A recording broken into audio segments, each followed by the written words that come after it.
دبا دو، اس کو دفنانے کی ضرورت نہیں ہے، اعزاز کی ضرورت نہیں، پروٹوکول کی ضرورت نہیں۔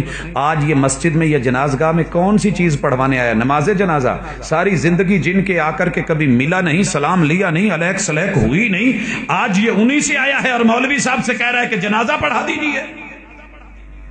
غیرت مند علماء کو میں نے دیکھا ہے۔ آئیے حاصل پور چلیے، اس کے ماں بعد پچھلے علاقوں میں چلیے، ساتھ پٹی پہ جو چشتیاں کی طرف چلتی ہے ساتھ والے گاؤں میں چلیے۔ مولوی صاحب کا اعلان تھا کہ جس نے نماز زندگی میں نہیں پڑھنی میں نے اس کا جنازہ نہیں پڑھانا۔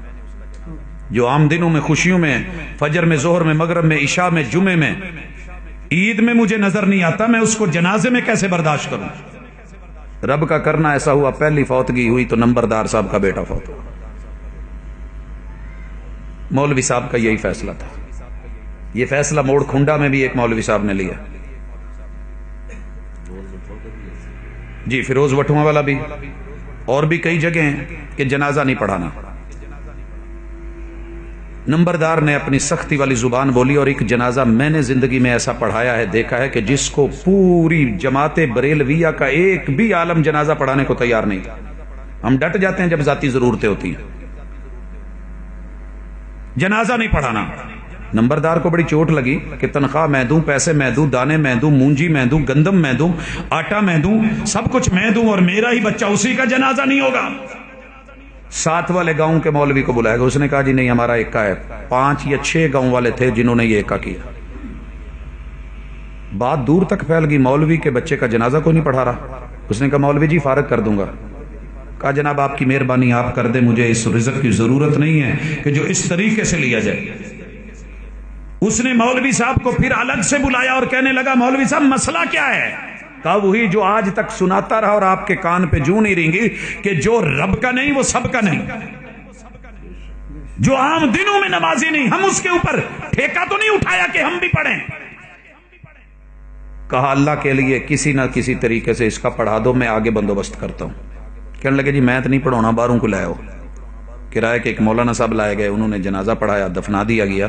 نمبردار صاحب نے اعلان کر دیا کہ کوئی بھی بندہ جو نماز کے وقت مجھے کاروبار میں، گھر میں دائیں بائیں بیٹھا نظر آ گیا، مسجد میں نظر نہ آیا، کل کو ہم نے اس کا جنازہ نہیں پڑھانا اور پھر اس کی خیر نہیں۔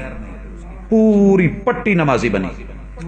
حضرات اوڈا والا اگر آج بھی آپ اس کی مثال جانتے اور سمجھتے ہیں تو ایسے نہیں ہے کہ کوئی ٹی وی نہیں ہے، آج تک وہاں شراب نہیں ہے، وہاں پہ سگریٹ نہیں ہے، دکانوں پہ بکتی نہیں ہے۔ حضرات جب ہمارے بڑے، جب ہمارے وڈیرے، جب ہمارے اسلاف، جب سارے مسلک، جب سارے خاندان، جب ان کے میاں، جب ان کے بزرگ، جب والدین اس بات کی فکر کرتے تھے تو ہر بچہ، ہر نوجوان، ہر مرد، ہر عورت نمازی تھا۔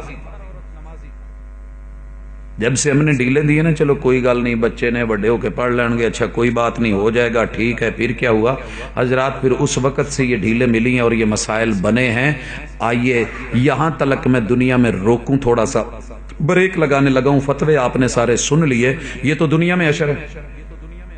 اگر زندگی میں یہ آدمی بے نماز ہے، یہ اپنی بیٹی کا ولی نہیں بن سکتا۔ وَلَن يَجْعَلَ اللَّهُ لِلْكَافِرِينَ عَلَى الْمُؤْمِنِينَ سَبِيلًا۔ اس بے نماز کو کافر اللہ کے محبوب نے کہا ہے، مشرک خود اللہ نے کہا ہے، مرتد صحابہ نے کہا ہے، اور اس کو جیل بند کرنے کے لیے امام اعظم امام ابو حنیفہ رحمہ اللہ، جن کو دنیا یہ لقب دیتی ہے، انہوں نے بولا ہے، امام دار الہجرہ، امام مدینہ، امام مالک نے بولا ہے، امام شافعی، امام احمد بن حنبل نے بولا ہے، پیران پیر عبد القادر جیلانی رحمہ اللہ نے بولا ہے۔ حضرات اتنے بڑے بڑے ائمہ اور ان کے فیصلے جرأت مندانہ فیصلے، کیونکہ وہ کسی سے دانے نہیں لیتے تھے، وہ کسی کے محتاج نہیں تھے، اپنی کتابوں میں لکھ گئے، بیان کر گئے، کہا کہ اگر یہ نماز نہیں پڑھتا، اس کی بیٹیاں جوان ہیں، یہ ولی بن کر کے ان کا رشتہ نہیں کر سکتا،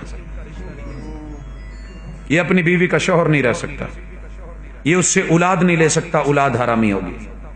اسی نکی نکی گل تو اپنے بچے نو کہی دا جاوے رام دیا، باپ کہہ رہا ہوتا ہے، ماں کہہ رہی ہوتی ہے، کبھی رب کے کہنے پہ بھی مانے۔